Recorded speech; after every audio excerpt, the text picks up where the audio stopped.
What's up everyone, I'm Ignatius. This is my 5th video in PoE 2. This video is going to provide you with 6 tips for being tankier with Lightning Spear so that you can die less, brick your maps less, and actually maybe add some cumulative XP to your bar and not keep resetting to 0. Before I get started, a little intro on me. I'm fairly new to PoE. Started about 2 years ago in the PoE 1 scene, but I am completely obsessed and totally degen, so I think I'm getting to the point where my knowledge is useful to share. Have been making videos here and there. Trying a different approach for this video. I'm going to do very little editing and try and get this all in one take with some quick notes that I have here. The reason that I'm doing this is because there's a lot of demand in my comments for videos on other topics. I would like to provide those, but editing takes hours and hours and hours. So if this one cut video works really well, maybe I can stick with this format for certain content. I am really passionate about editing. I like doing it, but yeah, the time-consuming part makes it so that it is difficult to get you guys with the content that you want. Last little bit about me, my YouTube is not monetized, my Twitch is not monetized. I don't care about your money, so if you want to support me, just come on by Discord, hang out. I'm just trying to get to know cool people in PoE and learn as much as I can from you all along the way. Okay, let's get into it. So you're using the standard Lightning Spear build, hopefully on a Deadeye, but even if it is on an Amazon or something else, I think almost all of these tips are going to apply. They're just kind of general utility tips that I have learned throughout the season, and especially as I've gotten to level 96 and I have an interest in getting to level 97, and I am sick of dying. So first tip is Olroth's Resolve plus TangleTongue. If you don't know, Olroth's Resolve is this super OP life flask that drops from Olroth himself in the Expedition logbooks. It is quite expensive. It's probably like a 9 to 13 div buy right now, and the variance is on this. You want a lower charges per use, so that way you get a fewer consumption denominator here and you can use more charges overall. Anyway, the cool thing about this flask is that it has instant recovery of around 1100 life, and so that's really powerful. But it also reads excess recovery is added as guard for 10 seconds. And if you're using TangleTongue, you'll notice it says 11% of skill mana costs converted to life costs, which is Lightning Spear is not very much. It's only 10 life. It's enough that you can't run Chaos Inoculation. It won't let you throw your spear, but it is so little that you never notice your life going down from using this. However, you can combo these two and give yourself a permanent around 1200 guard while you're mapping. So I'm going to demonstrate that right here, and what you're going to see is I'm going to throw a spear with my left click. I'm going to hit my potion with another mouse button that I have bound to my life potion, and you're going to see a little tooltip show up here that is going to indicate the amount of guard that I've gained. You see that? Now I have 1269 extra life that gets taken before it goes to my energy shield and before it goes to my life. You can reset this every 10 seconds.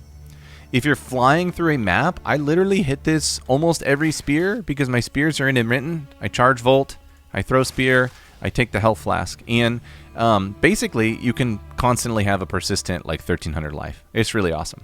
Okay, that's tip 1.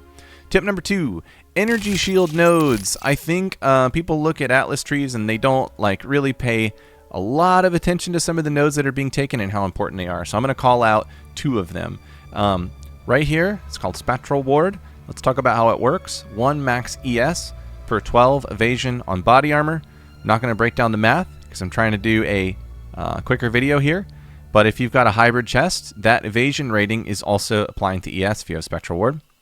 Same concept here, Subterfuge Mask, 2 evasion rating per 1 energy shield on your equipped helmet. So on your helmet, you don't really want evasion because you can double stack the energy shield and still get some evasion. Evasion really starts to like taper off as you get to the higher end, but energy shield doesn't. It just keeps on going. The other nodes are all pretty standard and you probably don't need to read them. They're really straightforward.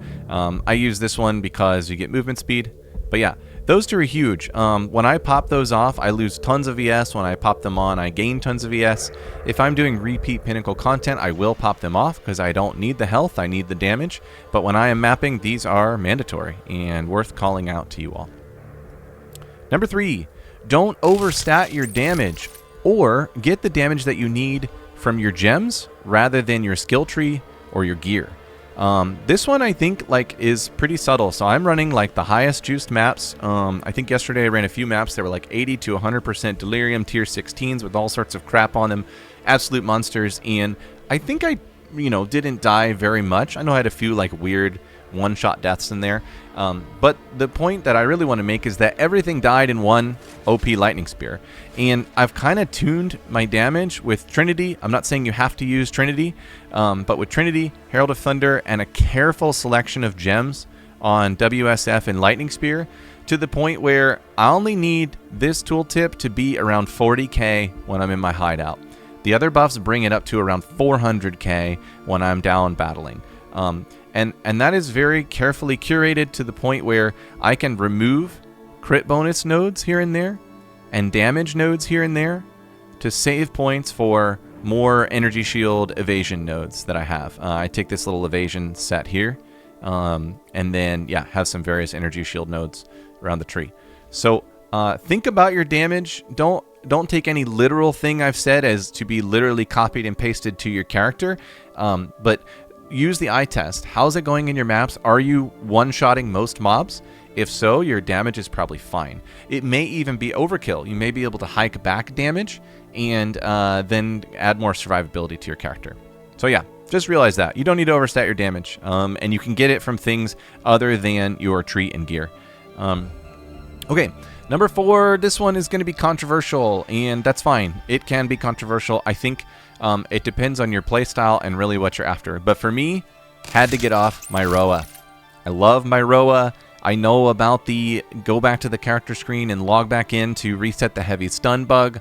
I understand how to play with Rhoa so that you don't get knocked off very often, and I understand you can watch your heavy stun bar and reset Rhoa. These things are all really cool, but there's a couple of things about it that are just like deal breakers for me. Number 1, if I died, it was almost always because I was heavy stunned on Rhoa. And part of that is like multitasking while I play, but we all do that. Number 2, it makes you play inefficiently. Like with Lightning Spear, the best play is to run straight up to the mob and throw. But sometimes with Rhoa, you're like, oh god, I don't want to get hit by those projectiles, so I'm coming over here and I'm going to throw this way. And you start to play less efficiently, or at least I did. Maybe I'm just bad, I don't know. Last one is the biggest deal. Barrel rolls are OP. If you're running a ritual and you are circling with your Rhoa like this, and then there are chaos bubbles exploding on you, or a giant ass twister, or whatever it is, if you can do this, you can bail out of most things. But on Rhoa, you can't do that unless you're getting off your Rhoa, so it's like super awkward. So yeah, when I was on my Rhoa, this bar never got above like 8%. And it could be skill issues, right? Or maybe my gear could be better, whatever. But for me, I got off Rhoa and this just started to steadily climb. I still die every once in a while. My maps are super crazy, but it's going, and I think I'm going to hit 97 by the end of the weekend. Pretty excited about that.